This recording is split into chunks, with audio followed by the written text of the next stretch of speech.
Bem-vindos ao Historizando. Olha, o nosso assunto de hoje é sobre a segunda fase da Unicamp. A gente já conversou sobre a segunda fase da FUVEST, inclusive vi alguns comentários sobre a redação da FUVEST, e agora a gente vai fazer sobre a segunda fase da Unicamp, que também está por vir. Se você fez a FUVEST, quer algum tipo de correção, quer algum tipo de comentário sobre as questões, comenta aqui embaixo que eu posso fazer um vídeo sobre isso, combinado? Mas vamos falar da Unicamp. Inclusive, hoje eu quero fazer com vocês uma análise dos últimos conteúdos cobrados nas 3 últimas provas. Então, eu analisei 2017, 2018 e 2019. Outra coisa importante é a gente pensar no estilo da prova, porque ele é um estilo que difere um pouco da FUVEST, a gente vai entender o porquê. Então, se você fez esses dois vestibulares, saiba que tem pontos em comum, claro, mas tem diferenças.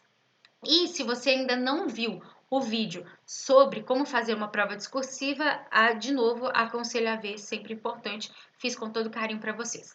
Vamos lá? Bom, então, a prova de 2017 envolveu alguns conteúdos, como Roma Antiga junto com filosofia, arte da primeira missa e interpretações. Como assim arte da primeira missa? Existe um quadro muito famoso da chamada primeira missa, né, que teve no Brasil. Provavelmente vocês já viram, infelizmente eu não vou editar esse vídeo para colocar aqui, mas é aquele quadro em que tem vários índios em torno então de uma cruz e aí os portugueses fazendo uma missa enquanto os índios observavam. Então essa obra sempre é muito interpretada e aí a Unicamp fez isso.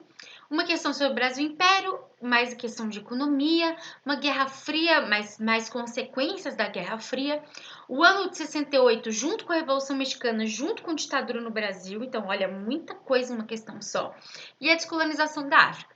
Logo de cara, o que eu posso falar para vocês sobre algumas diferenças da Unicamp? A Unicamp é muito mais interdisciplinar do que a FUVEST. Como assim? Observe, por exemplo, que a gente tem questões junto com filosofia. Não existe uma prova específica de filosofia, mas a prova que envolve as questões de história tem também a filosofia. Então, toda vez que você for estudar algum evento histórico que tem relação com a filosofia, antiguidade é um ótimo exemplo, iluminismo também é um bom exemplo, renascimento também é um bom exemplo. Toda vez que você for estudar, dá uma olhada nos filósofos também, combinado? Então, é uma prova mais interdisciplinar. Outra coisa que não sei se deu para perceber é que a prova da Unicamp também gosta de cobrar arte, tá? História da arte, estilos artísticos, coisa até mesmo que você vê mais em literatura do que em história, muitas das vezes, né? Ainda mais por causa do Enem, mas a Unicamp gosta de cobrar. Então você vai ter que ter consciência aí desses estilos da arte, de como se funciona, da história da arte um pouquinho, coisa como eu disse, dos estilos artísticos, vocês estudam mais na literatura, mas é bom dar uma revisada se você tem dificuldade. Outra coisa importante é essa mistura de matérias, né? Igual eu coloquei aqui o ano de 68 com a Revolução Mexicana, com ditadura no Brasil. Então, assim, são eventos que podem ter algum tipo de relação, mas que estão aí em lugares diferentes. Então, eu já disse isso em questões, em vídeos anteriores, né? Na história é muito mais importante você saber relacionar os eventos do que você saber o nome de alguém ou data de alguém. Isso para o corretor, corretora, não vai interessar tanto assim, mas vai interessar se você sabe relacionar. Dicas que eu também dei no vídeo de como fazer uma prova discursiva. Se você não assistiu de novo, aconselho você a ver. Tá bom? Então, olha a prova de 2018. A gente tem Idade Média, falando da Rota das Especiarias. Então, na verdade, Idade Média aí, transição também para a Idade Moderna, né? Porque a gente acha que a expansão marítima é que vai ser só Rota de Especiarias, mas não, a gente já tem antes. Uma das motivações, inclusive, é justamente por essas rotas terem problemas. Brasil Colônia, mas não Brasil Colônia e tipo qual que é a capitania hereditária ou qual que é o sistema administrativo, não. É o papel da mulher no Brasil Colônia. Então sempre vem acompanhado de um texto, de alguma questão para você analisar. Ainda mais nesse patriarcalismo que existiu aí no Brasil Colônia. O orientalismo, que é um estilo artístico aí, por isso história da arte é importante na Unicamp, tá? Escravismo no Brasil, nazismo e ditadura militar, mais as consequências da ditadura em si do que o processo da ditadura. Então, de novo, ó, o que temos em comum? A ditadura apareceu nas duas provas, tá? Então, se você tem dificuldades com ditadura militar, aconselho você dar uma revisada. Aqui no canal tem uma série de vídeos foi um dos últimos vídeos que eu fiz, então tá bem atualizado. Porque ainda mais que o Enem não cobrou, gente, os vestibulares paulistas gostam, então, de cobrar mais especificamente essas coisas, então eu aconselho dar uma olhada em ditadura militar. E 2019, de novo aí aparecendo história antiga com filosofia, agora o Império Bizantino. Tati, eu não sei que raio de Império Bizantino é esse. Também tem vídeo aqui no canal. Na playlist de história antiga tem um vídeo, dois, na verdade, sobre o Império Bizantino, aconselho dar uma olhada. Colonização na América Espanhola também, tem uns vídeos aqui, temos vídeos de praticamente tudo isso, tá? Imperialismo e Primeira Guerra Mundial, de novo aí, ó, essa relação, ainda mais relação imperialista e Primeira Guerra Mundial, todo mundo tem que saber, né? Mesmo porque o imperialismo é uma das maiores motivações da Primeira Guerra Mundial. Questões raciais com Casa Grande Senzala e até mesmo um pouquinho de sociologia aparecendo aí com Gilberto Freire. Revoltas da Primeira República junto com a ditadura militar, tem jeito? Tem jeito. A Unicamp gosta, então, de cobrar mais de um momento histórico nas questões. Já apareceu outras vezes aí, então dê uma olhada. E Guerra Fria. Mais uma vez, a maior dica é refazer essas questões. Eu vou corrigir duas com vocês agora. O próximo vídeo, que ainda vai sair essa semana, eu vou fazer mais algumas questões. Se você tem alguma questão específica, comenta aqui embaixo qual questão que você quer que eu resolva, qual questão que você quer que eu tire dúvida, porque eu posso postar ou aqui ou até mesmo lá no Instagram, @historizandotati. Lá, como eu disse já em vários vídeos, é mais fácil de eu postar porque é mais rápido para postar do que gravar aqui para o YouTube, tá? Que até subir vídeo, aquela coisa toda, é mais fácil eu jogar lá no Instagram para vocês. Então, comenta aqui se tiver alguma dúvida, alguma questão que tá pegando aí bastante, combinado? Vamos às questões? Então, vamos entender um pouquinho como é que funciona esse vestibular da Unicamp. No Brasil pós-ditadura, a disputa pela memória foi marcada pela publicação do projeto Brasil Nunca Mais, em 1985. Pode-se dizer que se trata de um ato fundacional de fundação na construção da memória social sobre os crimes da ditadura, o qual favoreceu a constituição de uma consciência coletiva acerca da política repressiva do período e do status dos sobreviventes. Então, aí adaptado um texto, né, sobre a repressão da ditadura, o projeto Brasil Nunca Mais, abertura da vala de Perus nos anos 90. Inclusive, para quem não sabe, essa vala de Perus, Perus é uma região em São Paulo, não sei, é na grande São Paulo, né? Inclusive, eu já fui em Perus algumas vezes. E nessa região, muitos dos mortos, né, pelos militares, eram enterrados lá. Tinha uma vala lá que a galera jogava os corpos lá, né? Bem macabro mesmo. Então vamos lá, ó. A.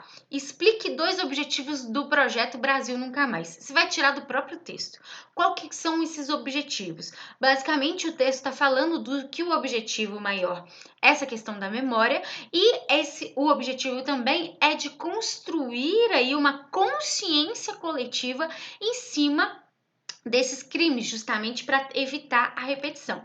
Então você vai utilizar, desculpa, gente, você vai utilizar o texto para explicar esses 2 objetivos.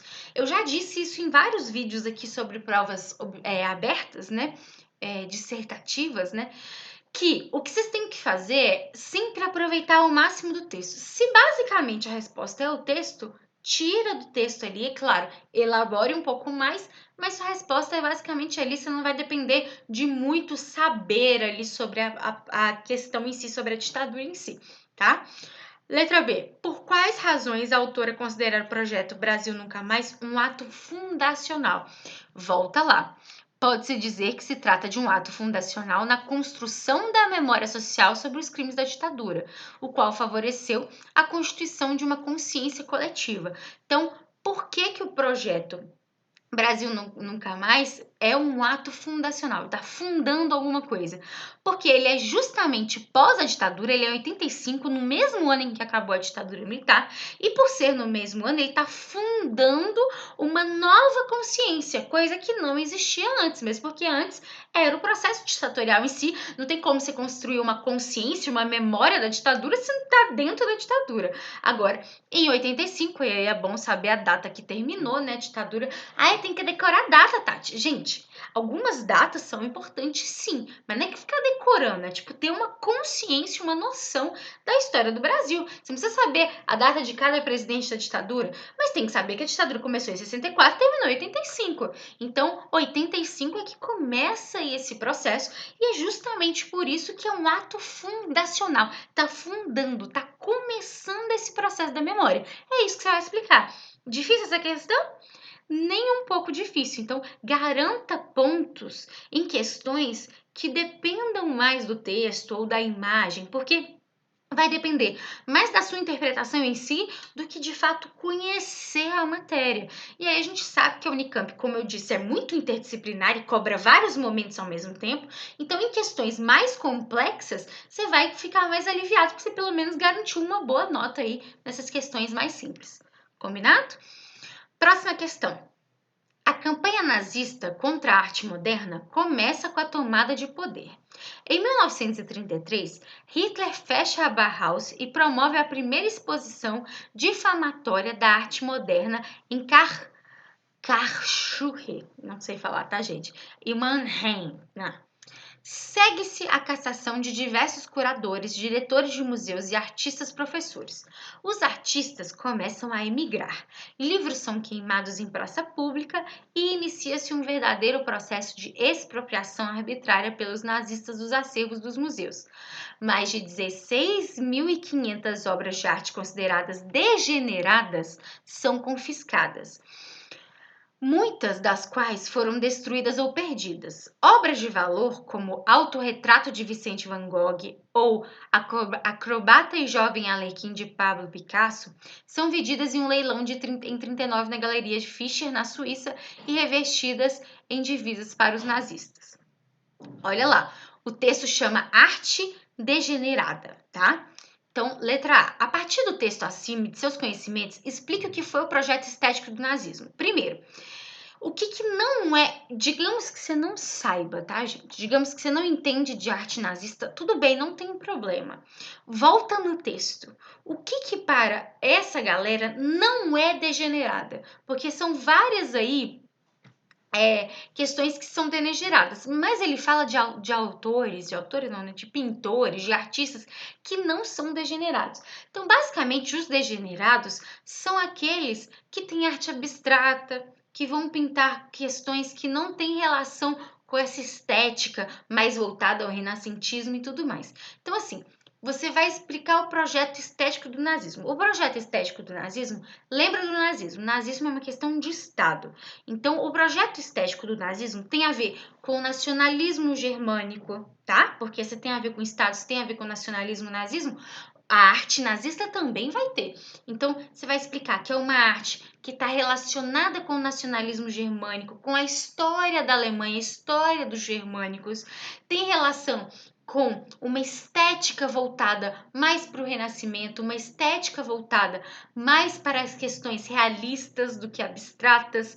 Tudo isso você vai poder explorar na sua resposta, tá? Não precisa ser muito profundo, não.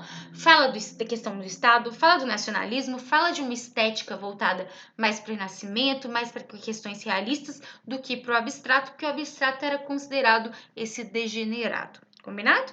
Olha a letra B. Indique duas formas da violência perpetrada pelo regime nazista. Primeiro, observe o verbo, indique. Então, você vai colocar duas formas ali, dois tópicos ali que você vai colocar, já resolve o problema, não precisa explicar, não. Segundo, que o próprio texto já te fala algumas, como, por exemplo, livros são queimados em praça pública, expropriação arbitrária dos acervos dos museus. Tudo isso é violência. Então, artes consideradas degeneradas confiscadas, perseguição, cassação de diversos curadores, diretores e museus. Tudo isso é violência, tudo isso você pode colocar. E aí, mais uma vez, a dica que eu dei para vocês. De novo, o texto está me falando muito mais. Então, eu posso me aproveitar desse texto para fazer a questão. Então, observe que a Unicamp, em algumas questões, não estou falando todas, mas em algumas questões, te dão essa colher de chá. Então você tem que aproveitar dessa colher de chá para justamente naquela que você achar cabulosa, você poder aí dar uma sambadinha ou outra, porque você pelo menos garantiu nota nas anteriores, tá? Bom, gente, é isso. Eu espero que vocês tenham gostado. Como eu já disse, comenta aqui embaixo se tem alguma dúvida. Se inscreve no canal se não for inscrito. Ajuda esse 2020 a chegar aos 100 mil, por favor. Quero aquela plaquinha do YouTube, né? Que todo mundo aí já tá ganhando. Quero a minha também, né? Pra chamar de mim, aquela plaquinha prateada. Me segue lá no Instagram, @historizandotati, e continua aqui comigo. Qualquer dúvida, de novo, comenta aí, tá bom? Um beijo, até a próxima. Obrigada pela sua atenção, esqueci, né? Muito obrigada pela sua atenção. Tchau, tchau.